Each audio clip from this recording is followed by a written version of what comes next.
হজ flight শুরু হওয়ার পর চলতি বছর বাংলাদেশ থেকে এ পর্যন্ত ৫৩,১৮০ জন হজযাত্রী সৌদি আরবে পৌঁছেছেন। তাদের মধ্যে মক্কা এবং মদিনায় ৮ জন মারা গেছেন। শুক্রবার রাত ২টা পর্যন্ত মোট ৫৩,১৮০ জন হজযাত্রী সৌদি আরবে পৌঁছান। এর মধ্যে সরকারি ব্যবস্থাপনায় ৩,৭৪৭ জন ও বেসরকারি ব্যবস্থাপনায় গেছেন ৪৯,৪৩৩ জন। এ পর্যন্ত হাজিদের নিয়ে ফ্লাইট পরিচালিত হয়েছে ১৩৬টি।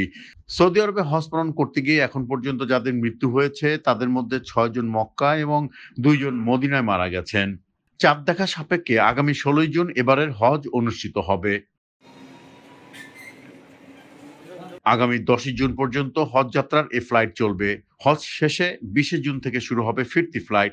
দেশে ফেরার ফ্লাইট শেষ হবে আগামী ২২ জুলাই।